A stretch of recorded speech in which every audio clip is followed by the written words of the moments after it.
இவருடைய மெயின் மெனுவில் அவருடைய மைல் ப்ரொஃபைல் டேப்ல போனீங்கன்னா இது ஓவர்வியூவில் அவருடைய பர்சனல் இன்ஃபர்மேஷன், பிஸ்னஸ் இன்ஃபர்மேஷன் எல்லாமே இங்கே டிஸ்பிளே ஆகுது. அவருடைய மொபைல் நம்பர் என்ன, அவருடைய அட்ரஸ் என்ன, இமெயில் ஐடி என்ன, எல்லாமே இதில் டிஸ்பிளே ஆகும். அக்கௌண்ட் செட்டிங்கில் போனீங்கன்னா இவர் வந்து இப்போ தான் ஃப்ரெஷ்ஷாக பண்ணதுனால இவர் ஈக்வைசி அப்டேட்ஸ் எதுவுமே பண்ணலை. அதனால இவருக்கு வந்து ஆதார் இன்ஃபர்மேஷனை ஈக்வைசி டேப்ல அப்டேட் பண்ணுங்கன்னு மெசேஜ் வருது. ஜஸ்ட் இன்ஃபர்மேஷன் மெசேஜ் தான். இதில் அவருடைய வேலட் நம்பர் நம்ம புஷ் பண்ணிடுறோம். பர்சனல் இன்ஃபோல இந்த டீடைல்ஸ் இருக்குது. அதில் தான் நம்மளுடைய பெயரோ வேலட் நம்பர், நம்மளுடைய எஃப்டிஹெச் வேலட் நம்பர் சொல்கிறோம் இல்லையா, அந்த நம்பர் இங்கே இன்புட் பண்ணிக்கிறோம். இந்த இன்வாய்ஸ் இன்ஃபோவில் தான் அவருடைய பேன் நம்பர் இதெல்லாம் நம்ம மேப் பண்ணணும் சார்.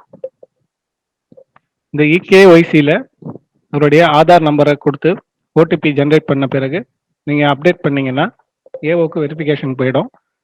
அதேமாதிரி உங்கள் பேன் நம்பரையும் அப்டேட் பண்ணிக்கணும். இன்வாய்ஸ் இன்ஃபோவில் இன்வாய்ஸ் யாருக்கு அட்ரஸ் பண்ண போகிறோம் அப்படிங்கிறத நம்ம ஒரு டைம் மட்டும் என்டர் பண்ணாலே இங்கே போகிறோம். இன்வாய்ஸ் டூ யாருக்கு, பிஎஸ்என்எல், நம்ம தஞ்சாவூர் பிஏ ஹெட் தான் எல்லாருமே அனுப்புகிறோம். அதனால invoice to general manager BSNL, invoice address வந்து தஞ்சாவூர். இந்த மாதிரி நம்ம அப்டேட் பண்ணாலே ஒரு டைம் அப்டேட் பண்ணாலே போதும். நம்ம ஒவ்வொரு டைம் நமக்கு வந்து இன்வாய்ஸில் டைப் பண்ணிட்டு இருக்க வேண்டிய அவசியம் கிடையாது. இங்கேருந்து நம்மளுடைய டேட்டா பாப்புலேட் பண்ணிட்டு இன்வாய்ஸில் ஆட்டோமேட்டிக்காக வந்துடும். ஒரு சில பேர் தெரியாமல் இதை அப்டேட் பண்ணாமல் டேரெக்டாகவே இன்வாய்ஸ் சப்மிட் பண்ணுறாங்க. அதில் வந்து ஃப்ரம் அட்ரஸே இருக்காது, சாரி டூ அட்ரஸே இருக்காது. அந்த மாதிரி கேசஸ்க்கு திரும்ப சப்மிட் பண்ணுற மாதிரி ஆகிடும். அதை ஏவோ வந்து ரிஜெக்ட் பண்ணுவார். ஏன்னா அது வந்து ஒரு கரெக்டான டாக்குமெண்ட் கிடையாது. அதனால அதை ரிஜெக்ட் பண்ண வேண்டியதாகிடும். அதனால ஃபஸ்ட் டைம் பண்ணும்போது இது மட்டும் பண்ணியிருக்கோமா அப்படிங்கிறத என்ஷூர் பண்ணிக்கிட்டு அட்ரஸ் ஃபில் பண்ணியிருக்கோமான்னு என்ஷூர் பண்ணிவிட்டு நீங்கள் டிஜிட்டல் இன்வாய்ஸ் ப்ராசஸ் பண்ணலாம் சார். இகேஒய்சியில் உங்களுடைய ஆதார் நம்பரை கொடுத்து அப்டேட் பண்ணிடுறீங்க. இதுவும் நம்ம ஏவோ அப்ரூவ் பண்ண பிறகு இது ஒன் டைம் தான், நீங்கள் எதுவும் மாற்ற போகிறது கிடையாது. அதனால இது ஒன் டைம் தான். நீங்கள் ஃபர்தராக அப்புறம் இந்த டேபுக்குள்ளே வர வேண்டிய அவசியமே இருக்காது. டிஜிட்டல் இன்வாய்ஸ் அப்லோட் பண்ணுறதுக்கு நம்முடைய எஃப்எம்எஸ் லாகின்ல இந்த ஃப்ரான்ச்சைசி போயிட்டு இஆர்பி இன்வாய்சஸ் அப்படின்னு ஒரு டேப்ல அப்லோட் டிஜிட்டல் இன்வாய்ஸ்னு டேப் இருக்கும். அதில் போனோம்னா நம்ம இந்த டிஜிட்டல் இன்வாய்ஸை அப்லோட் பண்ணிக்கலாம். சார், நம்ம இப்போ ஒரு ஃப்ரான்ச்சைஸியோட கமிஷன் இன்வாய்ஸ் பார்த்துக்கிட்டு இருக்கோம். அவருடைய கமிஷன் ரிப்போர்ட்டில் ஒர்க் கமிஷனில் நீங்கள் போனீங்கன்னா அவருடைய ஜென்ரேட்டட் இன்வாய்ஸ் எல்லாமே இதில் நம்ம பார்த்துக்கலாம். இப்போ நம்ம பார்க்குறது ஃப்ரான்ச்சைஸியோட ஒர்க் கமிஷன் ரிப்போர்ட். இதில் வந்து ஜூலை மாதத்தோட இன்வாய்ஸ் ஜென்ரேட் ஆயிருக்கு. இதோடைய இன்வாய்ஸ் பீரியட் வந்து ஜூன் மாதம். இந்த கமிஷன் நமக்கு இங்கே கடைசியாக டிஸ்பிளே ஆயிருக்கு. இதில் பிரேக்கப் நம்ம பார்த்துக்கலாம். டவுன்லோட் ரிப்போர்ட்ஸ் கொடுத்தீங்கன்னா எக்ஸல் ஃபார்மேட்டில் டவுன்லோட் ஆகும். அந்த நம்பர்லாம் நீங்கள் வெரிஃபை பண்ணிக்கிட்டு நீங்கள் ப்ரொசீட் பண்ணுறதா என்ன ஏதுங்கிறத நீங்கள் வெரிஃபை பண்ணிக்கலாம்.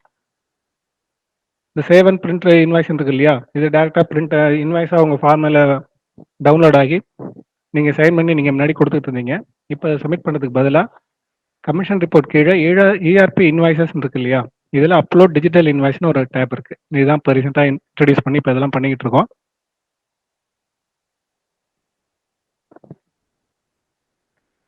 இதில் பாப்புலேட் ஆகிடுச்சு. இந்த ஃப்ரான்ச்சைஸி எல்லாமே அனுப்பிச்சிட்டாரு. அதனால இவருக்கு வந்து வியூ டேப் மட்டும்தான் இருக்குது. இல்லைன்னா இவருக்கு இங்கே வந்து ஜெனரேட்னு ஆப்ஷன் இருக்கும்.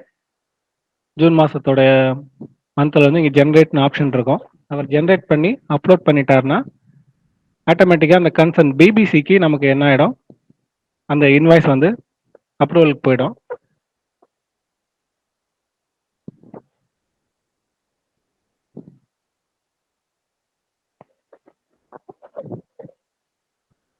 அவங்க அதை வெரிஃபை பண்ணிட்டு ஏஓக்கு ஃபார்வர்ட் பண்ணிடுவாங்க. ஏதாவது பெனால்ட்டிஸ், வேறு எதுவும் இம்ப்ளிகேஷன்ஸ், வேறு எதுவும் அடிஷன் இருக்குது, அதெல்லாம் செக் பண்ணிவிட்டு டீட்டெயில்ஸை வெரிஃபை பண்ணிவிட்டு அவங்க ஏஓக்கு அனுப்பிச்சிடுவாங்க. ஏஓ இது இன்டர்ன் திரும்பவும் செக் பண்ணிவிட்டு இஸ் ப்ராசஸிங் ஃபார் பேமெண்ட். இந்த ப்ராசஸில் வந்து நமக்கு டைம் ரொம்ப சேவ் ஆகுது. ஏன்னா ஒன்ஸ் நீங்கள் பார்த்துட்டீங்க, ஆன்லைனில் உங்களுடைய இன்வாய்ஸை பார்த்துட்டீங்க, வெரிஃபை பண்ணிட்டீங்க. வெரிஃபை பண்ணுறதுக்கு ஒரு 1/2 hour டைம் வச்சுக்கோங்க. ஈச் அண்ட் எவரி கேஸ் முடிஞ்ச வரைக்கும் ட்ரை பண்ணுங்கள். ஏன்னா வேற யாரும் செக் பண்ண போறது கிடையாது. பிபிசிஸ் அஃப்கோர்ஸ் செக் பண்ண போறாங்க. இருந்தாலும் உங்க லெவல்ல நீங்க செக் பண்றது எப்போதுமே நல்லது. நிறைய பேர் லீஸ் லைனும் கொடுத்துருப்போம், ஒபெக்ஸ் மாடலையும் கொடுத்துருப்போம். அதெல்லாம் வந்து கரெக்டாக செக் பண்ணிக்கோங்க. கமிஷன் வருதா, ஓஎன்டி ரெண்டல் மோடம் நிறைய கொடுத்துருப்போம், அதுக்கெலாம் ரெண்ட் கரெக்டாக வந்திருக்கா அப்படிங்கிறது செக் பண்ணக்கூடியது உங்களுடைய கடமை. அதில் எதுவும் டிஸ்கிரிபன்சிஸ் இருந்ததுன்னா இமீடியட்டாக நீங்கள் பிபிசிடியோ அக்கௌண்ட்ஸ் ஆஃபீஸர் சரிங்க. பிபிசியும் வெரிஃபை பண்ணிடுறாங்க, அப்லோட் பண்ணிடுறாங்க. ஏஓ இமீடியட்டாக செக் பண்ணிவிட்டு அதை உடனே ப்ராசஸ் பண்ணிடுறாரு. இந்த ப்ராசஸ் எல்லாமே வித்தின் 2 or 3 டேஸ்க்குள்ளேயே முடிஞ்சிடுது. Is processing for payment. நமக்கு இமீடியட்டாக வேலெட்டில் நமக்கு கிரெடிட் ஆகிடுது. இதுதான் இதோடைய ப்ரொசீஜர். இன்டர்ன் இப்போ பொறுத்த வரைக்கும் உங்களுடைய பேமெண்ட்டுக்கு ஹார்ட் காப்பி எதுவுமே தேவை கிடையாது. இப்போ நம்ம பண்ண ப்ரொசீஜர் எல்லாமே நமக்கு கமிஷன் வரணும். அதுக்குண்டான எவ்வளோ சீக்கிரமாக பண்ண முடியும் அப்படிங்கிறதுக்காக தான் இப்போ இந்த ப்ரொசீஜர் டிஜிட்டல் இன்வாய்ஸ் ப்ராசஸிங் நம்ம வச்சுருக்கோம். ஃபியூச்சரில் அக்கௌண்டிங் பர்பஸ்க்காக, இன் பர்டிகுலர் ஆடிட் பர்பஸ்க்காக நமக்கு அந்த ஹார்ட் காப்பி தேவைப்படுது. அதனால் நீங்கள் டைம் கிடைக்கும் பொழுது நீங்கள் அந்த காப்பியை அப்லோட் பண்ண காப்பியை ஒரு பிரிண்ட் எடுத்து சைன் பண்ணி நீங்கள் பிபிசி கிட்ட கொடுத்துருங்க.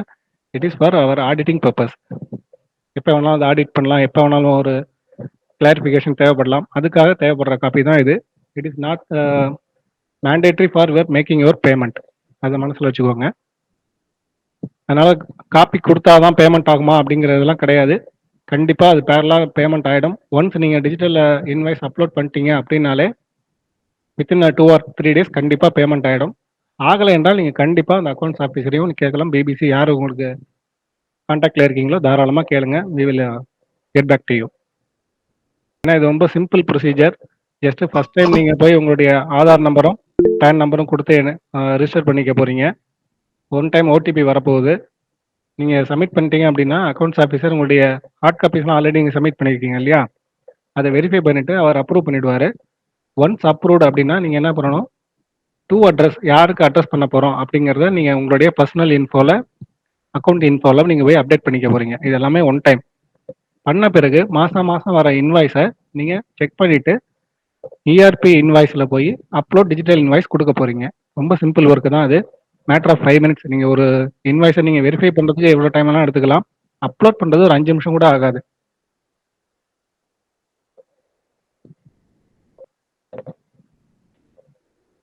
எதுவும் சந்தேகம் இருந்தாலும் தெளிவாக கேளுங்க, ஆன்சர் பண்ணுறேன்.